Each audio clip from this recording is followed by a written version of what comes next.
nós estamos na campanha dos 12 cestos.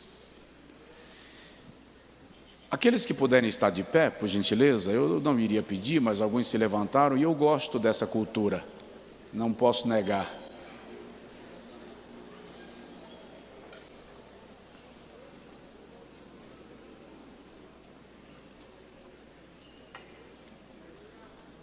Capítulo 5, nós vamos ler do versículo 2 ao versículo 4.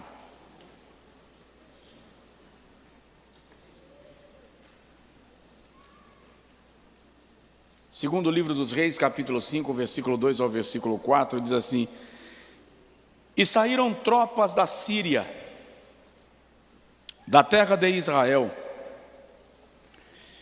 e levaram presa uma menina que ficou ao serviço da mulher de Naamã. Levaram presa quem? Não entendi, quem? Qual o nome dela? E esta disse à sua senhora: Antes, quem dera que o meu senhor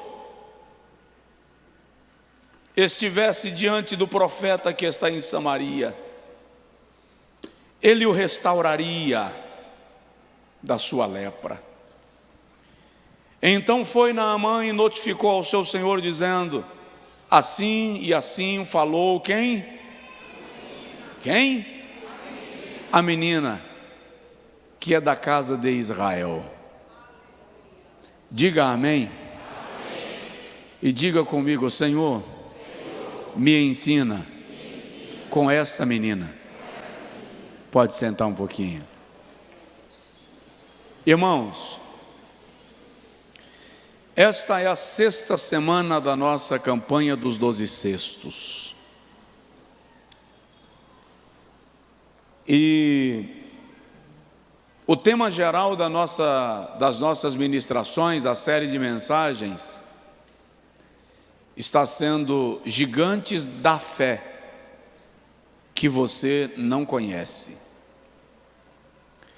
Eu já falei aqui sobre Jabez, falei sobre Emã e falei sobre Purá, o amigo de Gideão.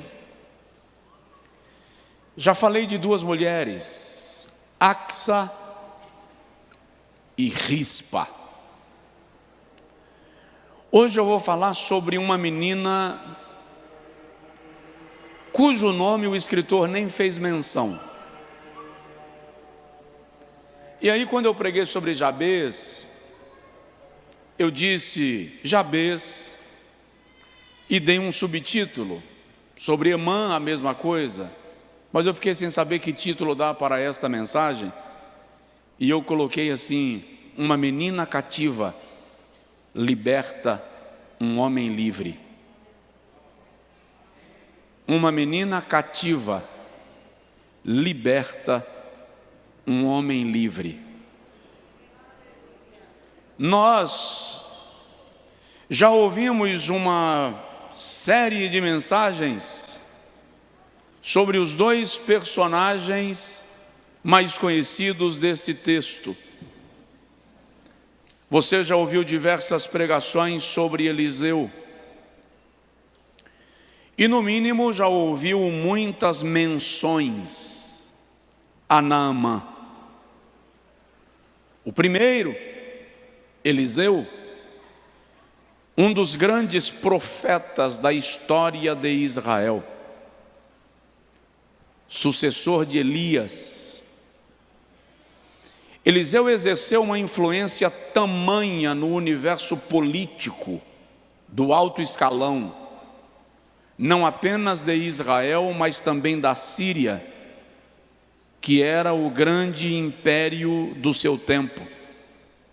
Ben-Hadad, o rei mais temido daquela época, consultava a Deus, o Deus de Israel, através do profeta Eliseu.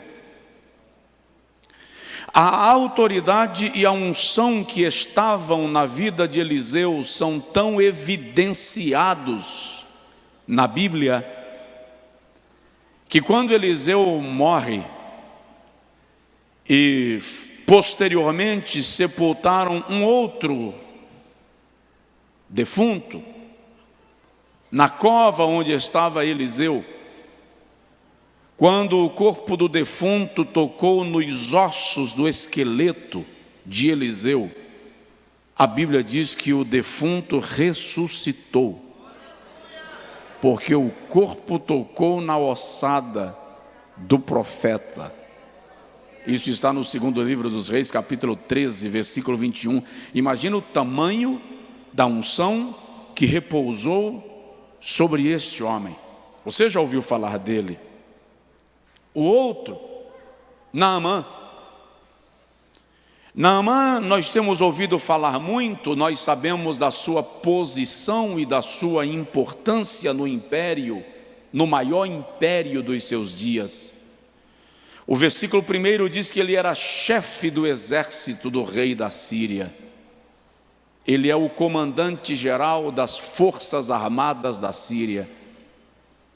Ele é o ministro das forças armadas do império da Síria.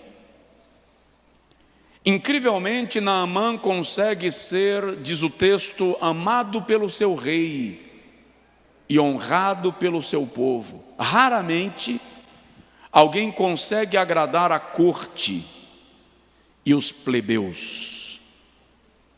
Raramente alguém consegue agradar os líderes e os liderados. Naamã é amado pelo seu rei e aclamado pelo seu povo, diz a Bíblia. Mas o texto diz assim: porém, era leproso. E o que eu estava observando hoje à tarde é que Naamã não entrou na história sagrada por causa das suas vitórias. Naamã entrou na história sagrada por causa da sua lepra. Muitos outros generais têm vitórias extraordinárias na história, e nem por isso são citados no texto sagrado. Naamã está aqui por causa da sua lepra, isso mesmo. E a menina que não tem nome foi a ponte. O que eu quero que você entenda é que muitas vezes Deus vai usar aquilo que você chama de tragédia para te colocar na posição que você não chegaria por causa da tua nobreza. Porque Deus é poderoso para transformar tragédias em cenário de oportunidade. Porque Deus é poderoso para transformar a tua tragédia numa oportunidade de um grande milagre e de um grande testemunho.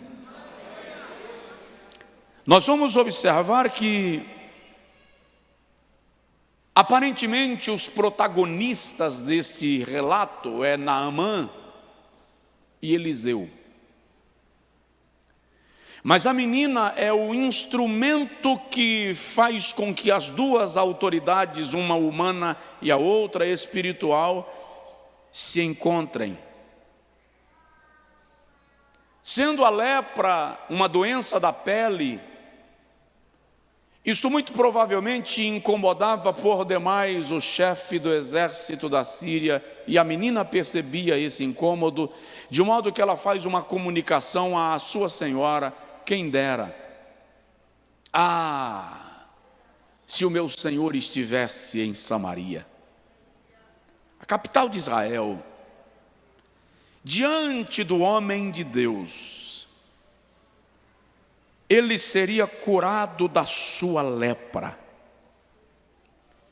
A informação da menina sem nome muda definitivamente a vida de Naamã.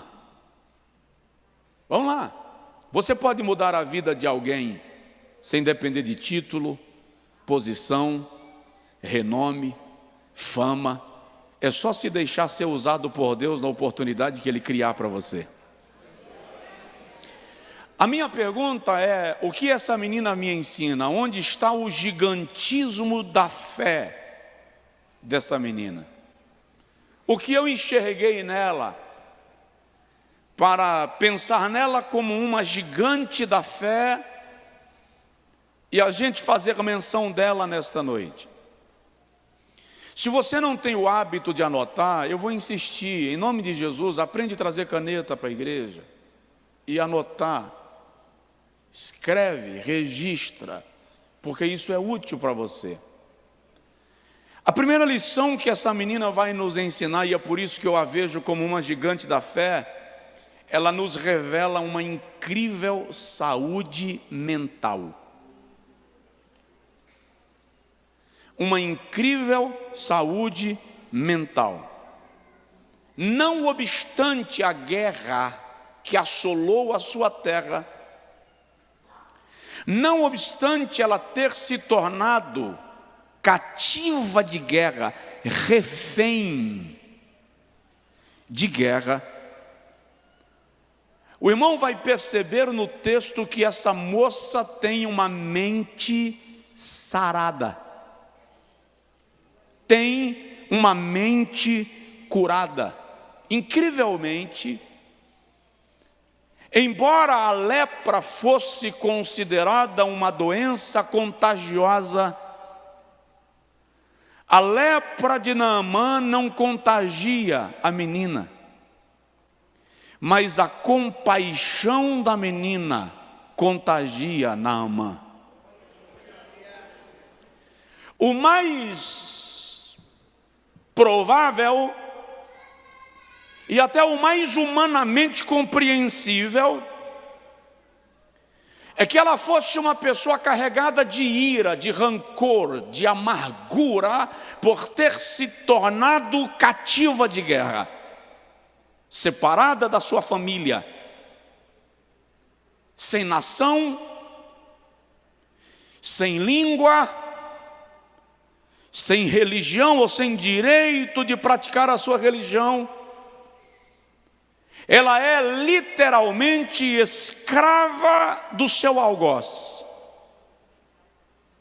escrava de quem derrotou o seu país, mas a sua mente se manteve firme no Deus de Israel.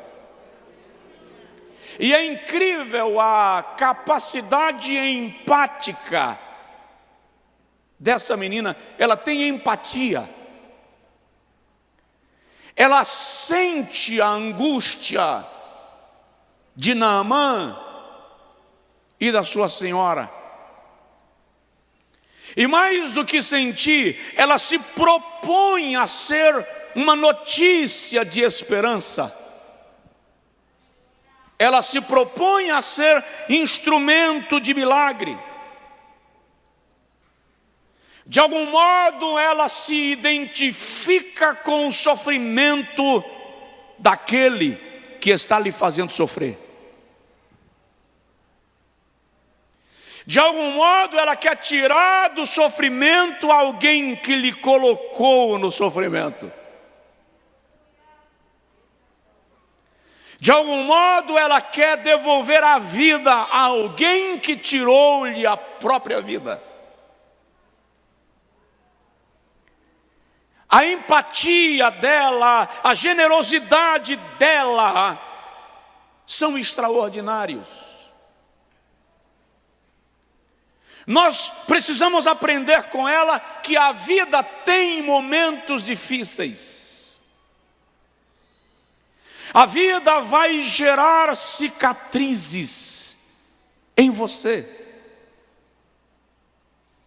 Se alguém pregou o evangelho para você e disse que seria uma maré mansa, sombra, rede e água fresca, não lhe pregou todo o evangelho. Porque no mundo tereis aflições.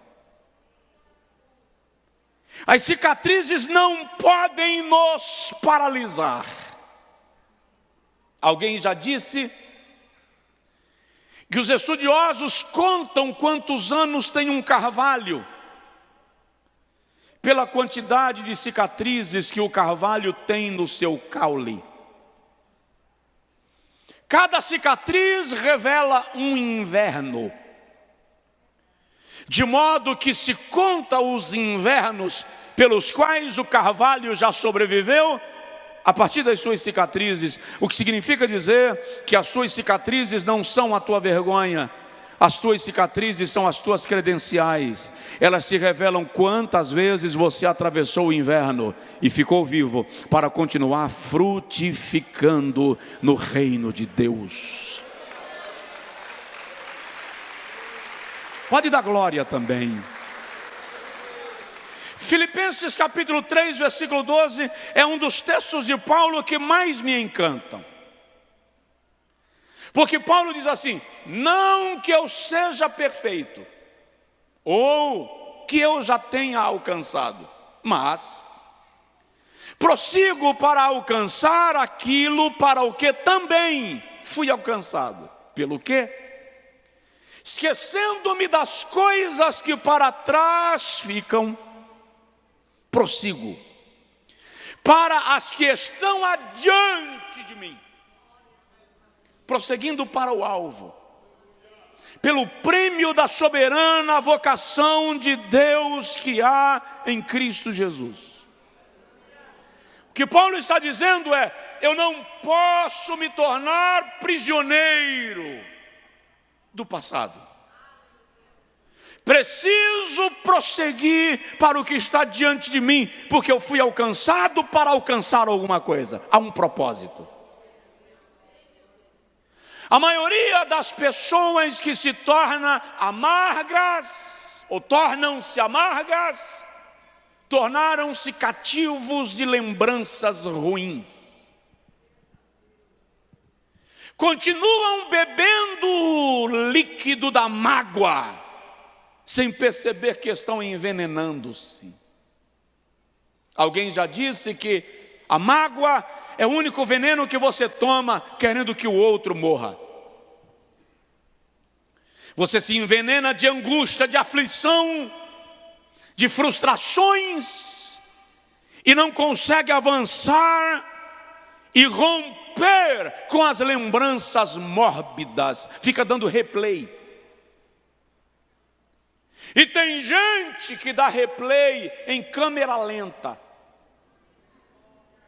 E tem gente que gosta de filme de terror, deixa para relembrar suas amarguras quando deita para dormir, que é para perder o sono. Aí acorda no outro dia dizendo: estou com a sensação que eu não dormi nada. Parece que eu durmo e apanho. Estou com a sensação que apanhei a noite inteira. Sua postura mental determina a sua saúde física. Essa menina, apesar de cativa, decidiu não mergulhar na amargura. Lamentações capítulo 3, versículo 21, Jeremias diz assim: trago à memória aquilo que me dá esperança. O que está na sua memória? O que guia os seus pensamentos? Como está a sua mente? Jó, capítulo 19, versículo 25, está cercado de doença, de tragédia, de dor e acusações. E a sua fala é: eu sei que o meu Redentor vive.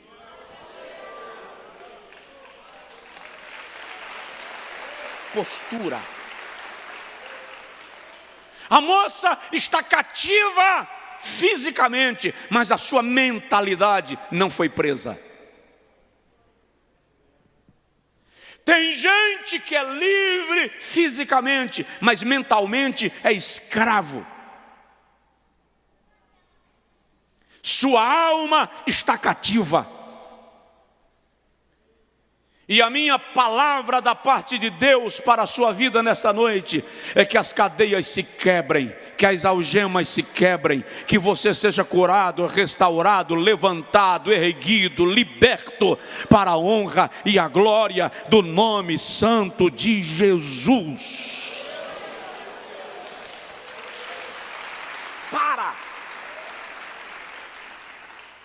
Para de te lembrar das palavras de afronta. Lembra das promessas. Foca nelas. Porque fiel é aquele que te prometeu. Essa menina é uma gigante da fé, pois apesar de escrava, ela é livre.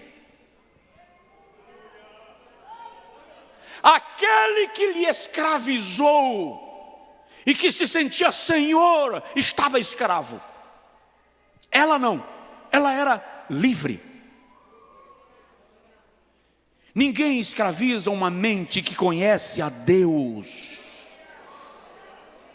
Então vem uma pergunta: como anda a estrutura e a organização dos seus pensamentos? De que a tua mente se alimenta? Provérbios 24:7 diz assim: como pensa em sua alma, assim é. Filipenses 4:8 diz: tudo que é bom, tudo que é honesto, tudo que é louvável, se é de boa fama, se há algum louvor e se há alguma virtude, nisto pensai. Pergunta para o seu vizinho: em que você pensa? Estava lendo um artigo hoje à tarde e um profissional de saúde, um médico renomado, dizendo que nos processos de cura das enfermidades, a postura mental é fator determinante no resultado do tratamento.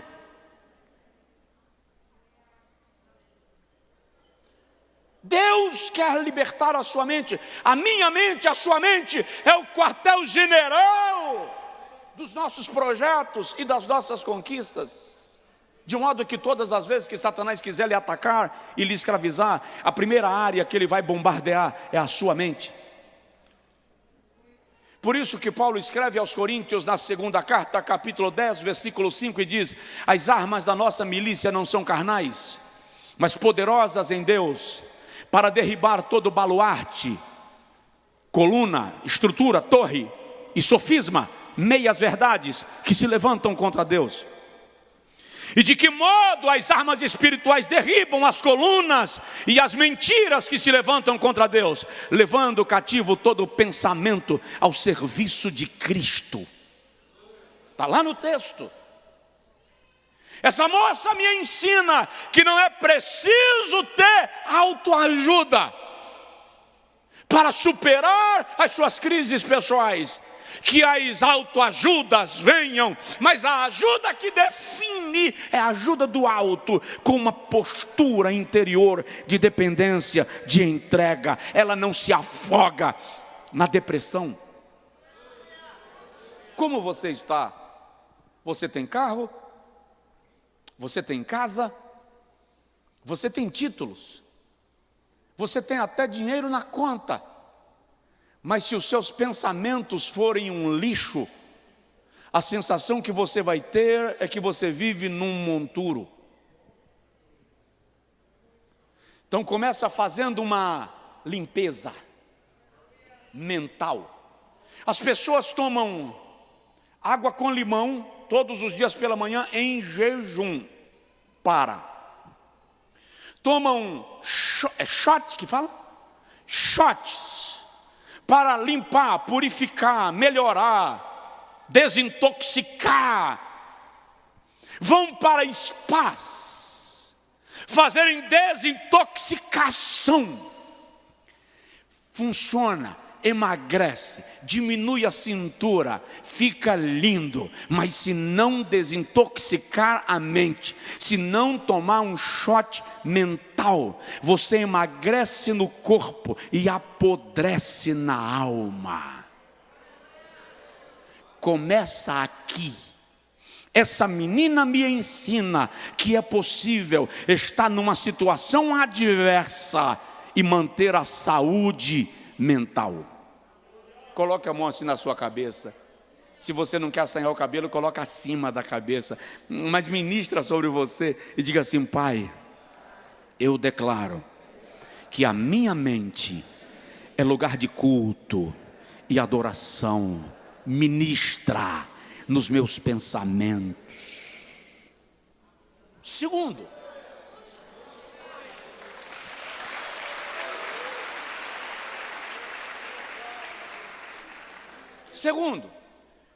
segunda lição que ela nos ensina: não espere que os seus inimigos lhe tragam palavra de esperança. Ela não fica esperando um carinho de Naamã. Ô minha filha, lamento por você, é a vida, você é efeito colateral, é assim mesmo, não é nada pessoal. Não, ela não depende disso. Não é a mulher de Naamã quem consola a menina, é a menina quem consola Naamã.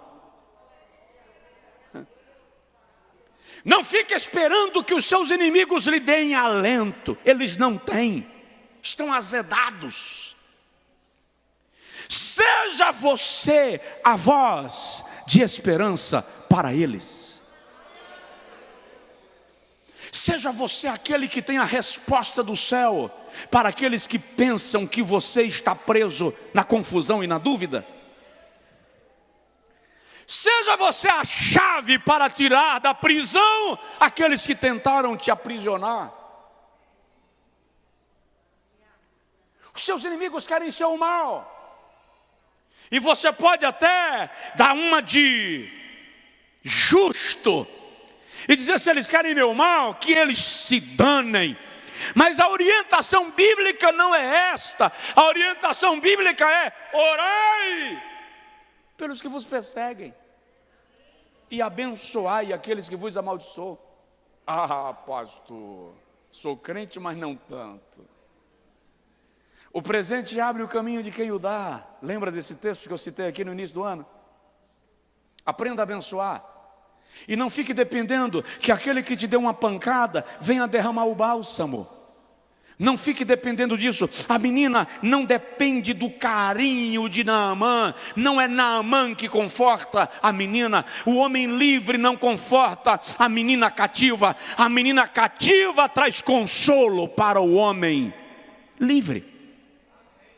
Deus lhe deu a capacidade de confortar aqueles que estão em crise, em guerra e em dificuldade. Use o talento que Deus lhe deu. Deus vai usar você na hora menos esperada para abençoar aqueles que esperaram seu mal. Presta atenção nisso, eu já falei isso aqui.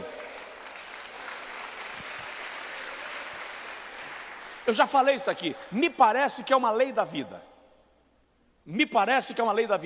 Aqueles que te transtornaram, em algum momento vão precisar de você. O próprio Deus vai trazê-los para um ponto da viagem, pelo caminho que você vai passar, e eles estarão precisando de você, nem que seja para usar a chave de roda para trocar o pneu que furou na estrada. Mas olha bem para mim.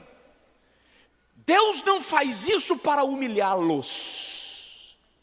Deus faz isso para testar o caráter de Cristo em você.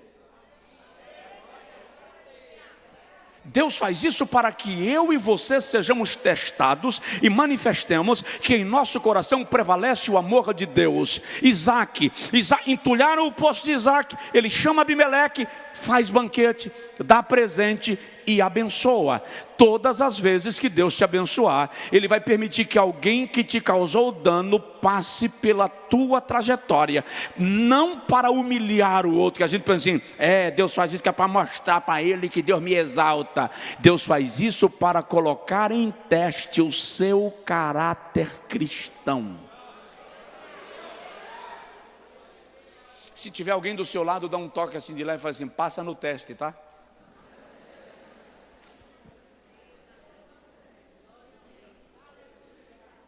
Terceira lição que essa gigante da fé nos ensina. Lá vai. Selecione os seus relacionamentos. Essa menina nos ensina que ter perto de nós alguém que é bênção nos dará acesso às bênçãos. Ela poderia ser uma cativa de qualquer outra terra, porque a Síria dominou não apenas a terra de Israel, mas Naamã levou para dentro de casa uma menina de Israel. Ela está nos ensinando que ter perto de você pessoas abençoadas te torna um abençoado. Paulo diz aos coríntios que as más companhias corrompem os bons costumes. Tem uma versão do texto sagrado que diz que as más companhias azedam, estragam o caráter. Essa menina ensina para nós que as pessoas com as quais nos relacionamos determinam as experiências que nós teremos. Quem são os teus relacionamentos? Há uma pesquisa que traz uma premissa: você é a média dos seus 5 amigos mais chegados. Faz uma pesquisa aí, quem são os seus 5 amigos mais chegados? Vê se eles te podem causar bem, se eles te podem promover, ou se eles te travam, te arrastam. Pastor, é uma pessoa muito invejosa, mas eu gosto tanto, é meu amigo de infância. Diz para ela assim: eu gosto muito de você, mas não suporto sua inveja. Ou você abre mão da inveja, ou eu abro mão do amigo. Pastor, é fofoqueiro, não aguenta ver a vida dos outros, mas eu conheço há tanto tempo. Eu, Josué Brandão Amorim, não sento 2 vezes com um fofoqueiro.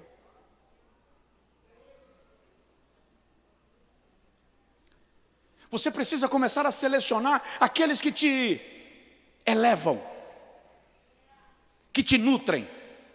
Para de escolher amizade por status, posição social, condição econômica. Começa a nutrir relacionamentos baseados na alma das pessoas com quem você se relaciona. Elas somam na minha vida.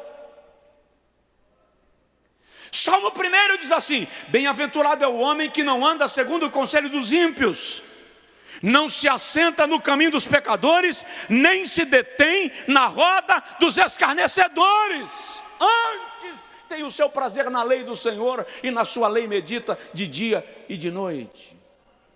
Eu não vou conseguir falar sobre essa menina tudo que eu queria falar hoje, mas presta atenção, ela está me ensinando que é preciso aprender a selecionar as amizades que você vai ter.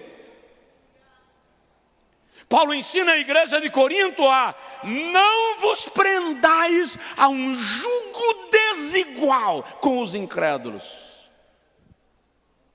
Tem amizades que são jugos desiguais. É como colocar a canga num animal maior do que o outro. Um vai ferir o pescoço. Qualquer nível de relacionamento que esteja ferindo o seu pescoço, que esteja gerando escravidão, opressão, não é saudável.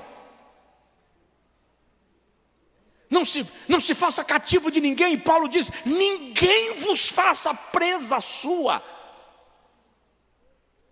Você é propriedade de Jesus. Relacionamentos que te levam para o mundo, relacionamentos que te afastam de Deus, não contribuem. Abraão olhou um dia para Ló e disse: olha, não dá para ficarmos juntos. Escolhe para onde você quer ir.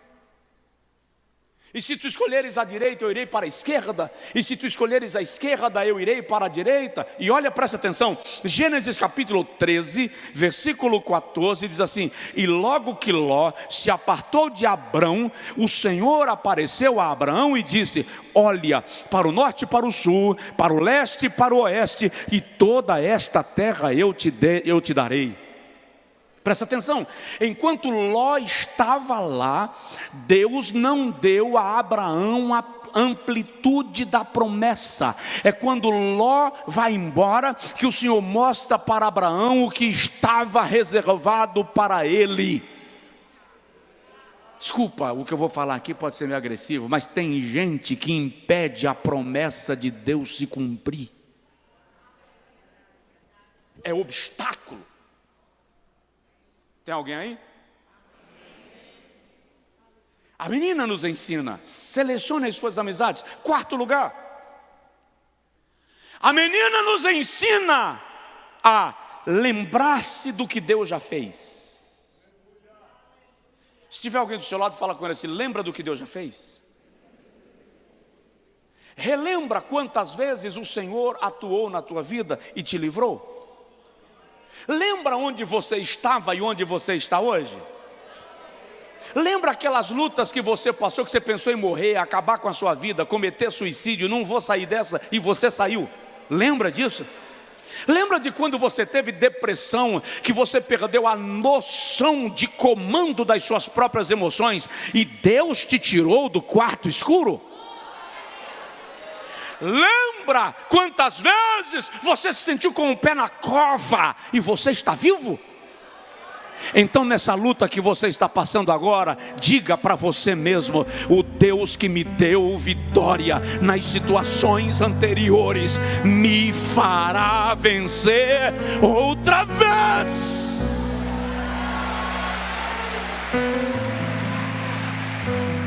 Aleluia!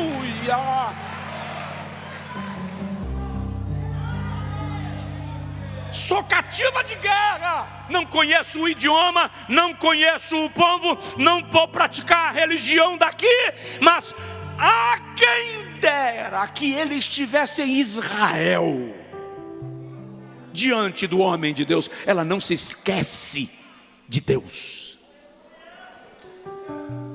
ela não perde sua referência de fé. Quando Davi vai conversar com Saul e diz: eu vou lutar contra Golias, Saul diz assim, 1 Samuel 17: você não pode, ele é guerreiro desde a sua juventude. Davi diz: eu estava no campo pastoreando as ovelhas do meu pai, e veio contra elas um urso, e eu fui contra ele com pedras e o afugentei. Noutra ocasião veio um leão e arrebatou uma das ovelhas do rebanho, e eu fui contra ele na sua juba e o matei. O Deus que me livrou do leão e do urso me livrará da mão desse incircunciso filisteu. A motivação de Davi para enfrentar a batalha de amanhã é a certeza daquilo que Deus fez ontem. Lembra daquele louvor? Conta quantas bênçãos são recebidas da divina mão, uma a uma. Dize-as de uma vez e você vai ficar surpreso com o quanto Deus já fez. Ela está nos ensinando: não perca a referência de fé. É que nós temos o hábito de achar que a batalha de hoje é a maior da minha vida. Nunca passei nada parecido. Você esqueceu que ano passado você bebeu água de fossa. Você esqueceu que naquela luta você deitou no esgoto. É porque nós temos a memória curta. Nós somos programados para só lembrar do sofrimento de agora. Só lembramos dos sofrimentos antigos na hora de lamuriar. Na hora de inspirar, não. Israel, o Senhor manda 10 pragas do Egito. Eles não são atingidos por nenhuma. Mas quando chegam na frente do Mar Vermelho, esquecem das pragas que Deus mandou sobre o Egito. Livrou eles de todas. E eles dizem: nos tirastes do Egito. Eu ia dizer do Angico. Nos tirastes do Egito para nos matar aqui. Aí Deus abre o mar e eles passam a pés enxutos. O exército do faraó é exterminado. Quando chegam do outro lado que não tem água para beber, eles esquecem do mar que se abriu e dizem: vamos morrer de sede. Não seja ingrato, não esqueça do que Deus já fez por você. As bênçãos estão sendo derramadas sobre a sua vida. Vibre por elas, inspire-se nelas, confie no Senhor que te dará livramento. Eu vou agilizar para a gente terminar. Quinto lugar, ela é uma gigante da fé, porque ela rejeita a opção da vingança. Ela poderia estar nutrindo dentro de si um sentimento de: no dia que eu tiver uma chance, você me paga. Vou fazer a comida com sal, só para matar de raiva. Vou lavar a roupa mal lavada, só para moer, me escravizando. Não. Ela rejeita a opção da vingança e decide ser elo da providência divina. Vou repetir, ela decidiu ser elo da providência divina. Pensa numa corrente. Pensa numa corrente. Você é um gomo da corrente. Você é um elo que liga uma ponta à outra. Ela entendeu que, embora cativa de guerra, ela poderia florescer onde ela estava. Ela poderia testemunhar de Deus onde estava. Eu e você temos que entender que às vezes Deus nos leva para lugares que nós não queremos ir, para sermos o elo da providência de Deus na vida de alguém.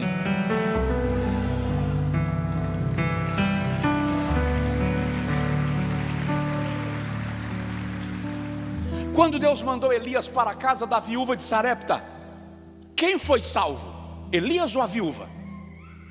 A viúva. Elias, Jeová diz assim: vai para a beira do riacho, que lá eu ordenei corvos para te sustentarem. O Senhor o mantém vivo. Quando não tem corvo, Ele manda um anjo com pão quente e água fresca. É só ler 1 Reis 19. Mas quando ele chega na casa da viúva e diz assim: faz um bolo para mim. A viúva diz assim: eu estou pegando o último graveto para fazer o último bolo para mim e o meu filho, porque só tem um resto de farinha na panela e um resto de azeite na botija. Nós comeremos e morreremos. Elias diz para ela: faz um bolo primeiro para mim, um bolo pequeno. E o Senhor a quem eu sirvo diz que a farinha da panela não acabará e o azeite da botija não secará.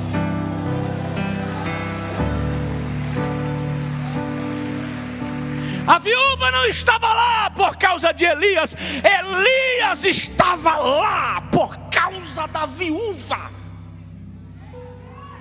Por isso que Jesus diz lá na frente: nos dias de Elias havia muitas viúvas em Israel, mas Deus mandou Elias para a viúva de Sarepta. Jesus está dizendo que Elias foi como providência. Muitas vezes Deus te leva por um caminho diferente para você ser providência na vida de alguém. Deus te coloca num posto da empresa, num setor da empresa, só para você ser providência na vida de alguém. Deus te leva para uma cidade só para você ser providência na vida de alguém. Já testemunhei para os irmãos aqui uma vez que eu estava voltando dos Estados Unidos com o Jones e o pastor Miguel, meu cunhado. Primeira tentativa de voo de Charlotte para Rio de Janeiro, deu pane na aeronave, já no ar. Voltou e fez um pouso, ficamos aí 5, 6 horas no aeroporto. Uma nova decolagem. Depois de uma nova decolagem, Miguel tomou remédio para dormir, Jones apagou, eu fiquei acordado. Eu não durmo viajando. E eu percebi quando a aeronave inclinava para o lado esquerdo, pois inclinava para o lado direito, e isso era movimento repetitivo.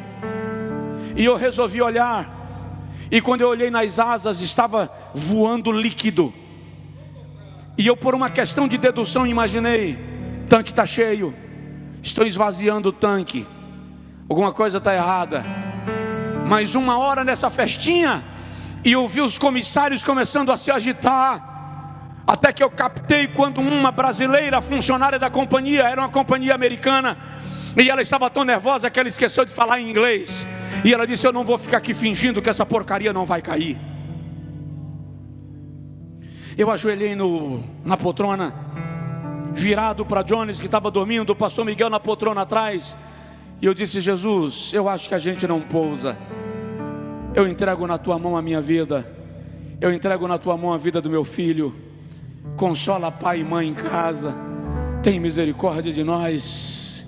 Mas o pouso aconteceu. Quando a aeronave tocou o chão, carros do corpo de bombeiros acompanhando a aeronave. Quando nós ficamos de pé dentro do avião, eu disse a Jones e ao pastor Miguel: eu não embarco mais.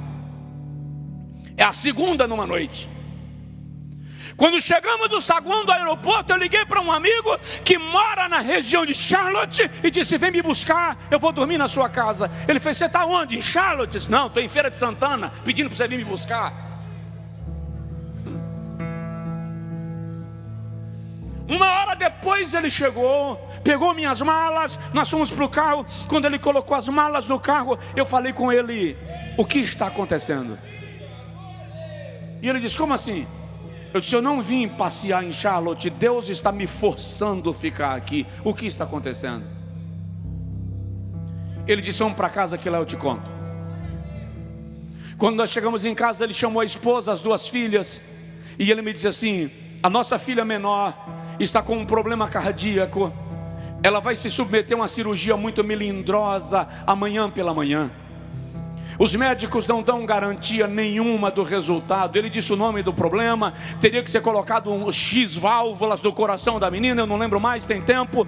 E eu disse para ele: vamos orar. E na oração eu disse assim: Senhor, se o Senhor me trouxe aqui por causa disso, não precisava querer derrubar meu avião, era só mandar eu ficar, que eu te obedeceria.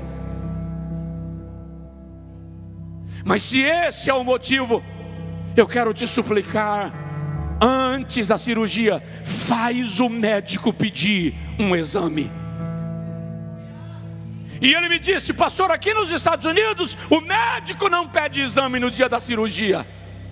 Quando marcam a cirurgia é porque todos os exames já foram feitos, as juntas médicas já analisaram e a cirurgia vai acontecer. Mas quando eles chegaram no centro cirúrgico, o médico que ia fazer a cirurgia disse: eu preciso do exame X para dar uma olhada. E alguém disse: o exame X não foi feito. E ele disse: manda fazer, eu não toco nela sem esse exame.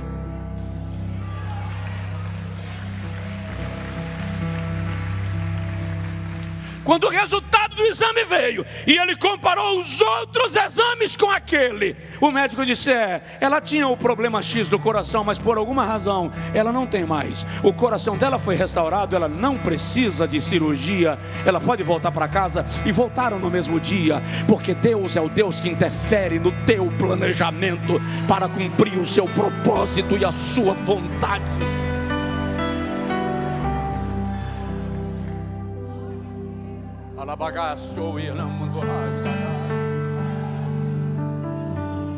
Seja elo de Deus na vida de alguém.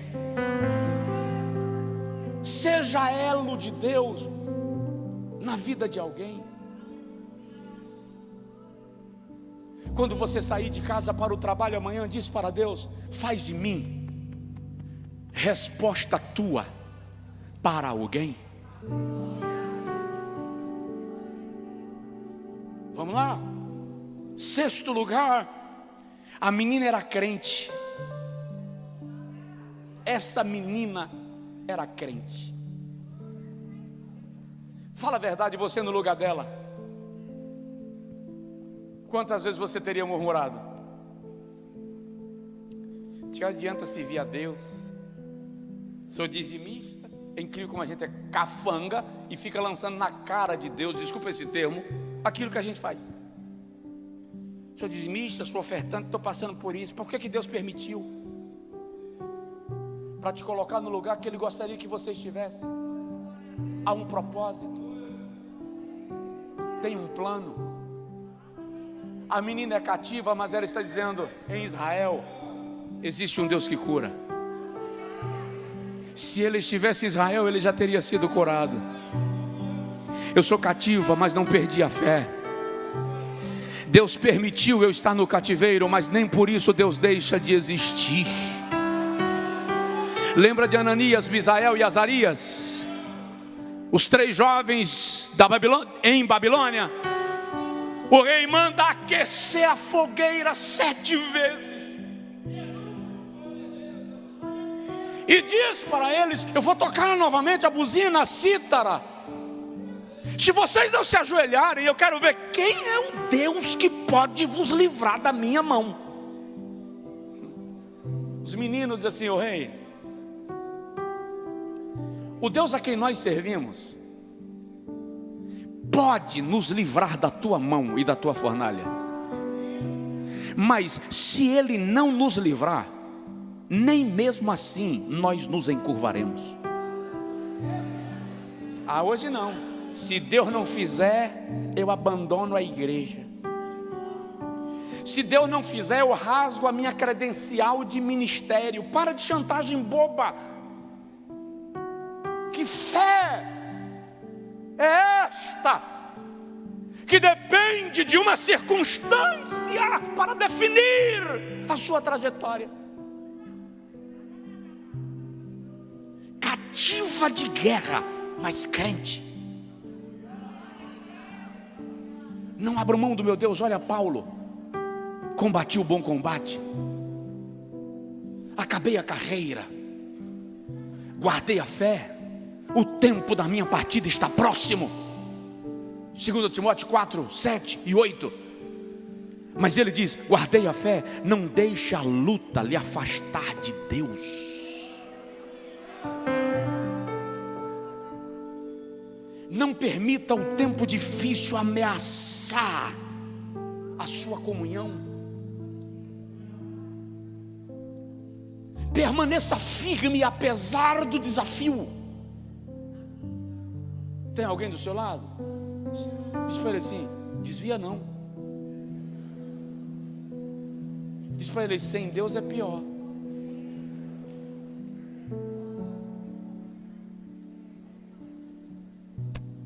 Penúltimo lugar, a menina era otimista. Ela decidiu florescer na terra do cativeiro. Ela decidiu ser no lugar onde ela estava. Eu falei aqui semana passada, tem gente que diz assim: não quero esse emprego porque não é esse o emprego dos meus sonhos. A não ser que você seja preguiçoso e a motivação seja a preguiça. Por que você não entende que essa porta que Deus abriu, que não é a porta que você queria, pode ser a porta que vai te levar à porta que Ele planejou?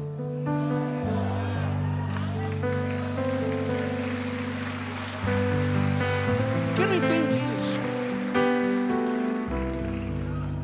Porque você não entende que Deus está te treinando para aquilo que você pediu.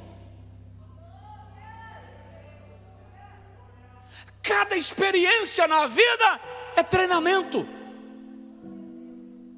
capacitação, processos, até chegar onde se pretende. Nós ficamos tomados de uma vaidade imbecilizada e não florescemos onde Deus nos coloca. Lembro de um dia que meu pai era pastor de uma igreja lá em Rodelas, perto de Paulo Afonso. E alguns obreiros diziam: eu quero que o pastor me use, quero pregar, quero ter oportunidade. E o meu pai chegou um dia no púlpito da igreja e disse: irmãos, nós temos dezenas de agrovilas na região, nenhuma tem trabalho evangélico, trabalho de evangelismo, nenhuma tem igreja. E nós vamos abrir igrejas nessas agrovilas. Quem se propõe no próximo sábado e abrir a igreja lá na agrovila 7 e na agrovila 8? Ninguém levantou a mão. Ninguém. Sábado depois do almoço, sem dizer nada, eu peguei o violão, pendurei nas costas, peguei um Aladim. Você conhece Aladim? Aquela lamparina. Peguei o Aladim, peguei a camisa que acende a lamparina do Aladim, coloquei no bolso, amarrei o Aladim na garupa da bicicleta. E meu pai disse: para onde vai? Eu disse: agrovila 7, vou dirigir culto. dirigi um culto na Agrovila 7, dirigi outro culto na Agrovila 8. A calçada era mais alta do que isso aqui. E eu lembro que enquanto eu tocava e cantava, o povo passava, pedia à dona da casa a permissão para ocupar a calçada dela. Cantava, tocava, preguei. Na hora do apelo, uma mulher veio à frente e entregou a vida a Jesus. Orei por ela. Terminei, já era noite. Estou eu amarrando o Aladim para voltar. Chegou um senhor e fez assim: eu tenho 2 bar aqui na vila. Ele falou bem assim: eu tenho 2 bar. E minha mulher gostou desse negócio aí que você falou. Se você quiser, eu vou fechar um bar para você no próximo sábado pregar lá. Eu disse: pode fechar que eu venho.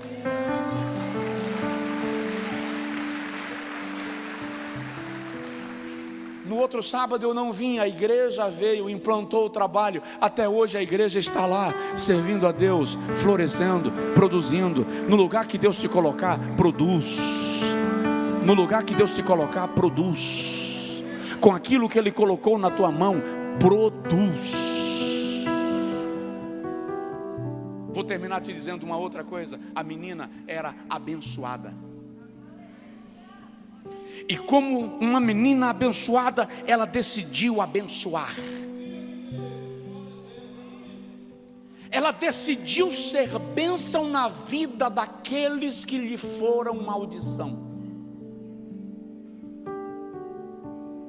Ela decidiu abençoar a vida daquele que lhe a desterrou. Se ele for a Israel diante do homem de Deus, ele será curado da sua lepra. Ela poderia saber essa notícia e não dá. Você é abençoado. Mas eu quero que você entenda que Deus te chamou para ser abençoador. Deus te chamou para ser abençoador. Não retenha a bênção. Quem retém a bênção permanece sendo poço. Quem libera a bênção se torna rio. É diferente. Se você ler o texto, Ismael, filho de Abraão, se tornou flecheiro para defender o poço da sua mãe Agar, para ninguém chegar para roubar água no deserto. Já Isaac, alguém chegou e tomou o seu poço e ele não brigou, foi embora e cavou outro. Chegou lá, tomaram de novo, ele não brigou, foi embora e cavou outro. Até o dia que Jeová fez brotar nas terras de Isaac uma fonte de águas, a nascente de um rio. Só pode ser rio aquele que decide compartilhar a bênção que o Senhor lhe fez ser. Só pode ser rio aquele que está disposto a compartilhar a bênção que o Senhor lhe tornou. Isaías 58, versículo 11 diz: tu serás como um manancial, cujas águas nunca faltam, uma nascente. Se tiver alguém do seu lado, diz para ele: você é uma nascente, você é um manancial. Fica de pé, por favor, em nome de Jesus. Uma menina cativa liberta um homem livre. Naamã muda o seu estado a partir da postura dessa menina. O profeta era Eliseu, mas a porta-voz foi a menina. Você já decidiu ser elo da bênção de Deus na vida de alguém? Você pode resolver o problema de alguém e só por ruindade deixa o indivíduo padecendo, quando você poderia solucionar a questão. Só para ele olhar para mim e ver que se tivesse do meu lado, não estaria passando isso. Que vaidade. Do que adianta ser bênção se você não abençoa? Tem um louvor que diz assim: sim, eu amo a mensagem da cruz. até morrer, eu a vou proclamar. A igreja de Filadélfia, o Senhor diz: tendo pouca força, guardaste a minha palavra e não negaste o meu nome. Eu já disse a vocês aqui que muitas vezes eu prego para vocês provisão, precisando de provisão. Muitas vezes eu prego para vocês vitória, me sentindo um derrotado. Quantas vezes eu prego para você consolo e eu estou chorando? Isso é hipocrisia? Não, isso é profecia. Quando Jesus fez a multiplicação dos pães, os discípulos não tinham pão. Eles disseram a Jesus: não tem dinheiro na bolsa, e 300 denários não seriam suficientes. O que Jesus faz? Pega o pão que o menino trouxe, os pães e os peixinhos, e disse para os discípulos: organizem a multidão. Quem multiplicou os pães e os peixes? Quem multiplicou os pães e os peixes? Jesus. Mas quem organizou a multidão? Os discípulos. E quem distribuiu? Os discípulos. E quando todos comeram e se fartaram, Jesus disse: recolhei o que sobrou. E recolheram. E eram quantos cestos? Quantos? Não eu vi quantos? Quantos apóstolos Jesus tinha? Sobraram quantos cestos? O que eles tinham antes da multiplicação? Nada, mas agora eles têm 12 cestos. Quantos apóstolos? Para quem eram aqueles cestos? Jesus estava ensinando para eles uma lição. Enquanto vocês ministram para a multidão, eu cuido do teu cesto. Você não volta para casa vazio, porque você alimenta a multidão e eu abasteço o teu cesto. Aleluia, aleluia, aleluia. Todas as vezes que Deus te der a oportunidade de abençoar alguém dentro do princípio da bênção, saiba que enquanto você está abençoando aquela pessoa que Deus te enviou para abençoar, Ele está tratando de uma situação tua que você não tem como mexer, e Ele está lá provocando e mexendo para encher o teu cesto. Dá um brado de glória, aplausos misturados com glórias e aleluia, celebrando ao Senhor. Aleluia. Pai, aplica a tua palavra no coração do teu povo, que os cativos sejam livres, que as cadeias sejam quebradas, a despeito da circunstância que ele ou ela está. Que o teu filho e a tua filha floresça onde tentaram escravizá-lo. Faz do teu filho uma semente e faze-a florescer em nome de Jesus. Se você puder, estenda a sua mão em direção a alguém e ministre uma palavra de bênção, uma palavra de fé, uma palavra de ânimo, algo do tipo: eu te abençoo em nome de Jesus. Que o Senhor te abençoe e te guarde, que a mão do Senhor te ampare. Eu quero abençoar os seus negócios nesta noite em nome de Jesus. Eu quero abençoar nesta noite a sua casa e a sua família em nome de Jesus. Eu quero abençoar nesta noite o seu credor, para que o coração dele entenda que ele está sendo ministrado pelo céu, e é por sua causa que ele está sendo abençoado, e exatamente por isso ele precisa sentar com você para resolver as coisas dentro dos termos que o Senhor te propiciou fazê-lo. Nós abençoamos uns aos outros na autoridade do nome de Jesus. Quem recebe, diga glória a Deus e aleluia. Senta com alegria.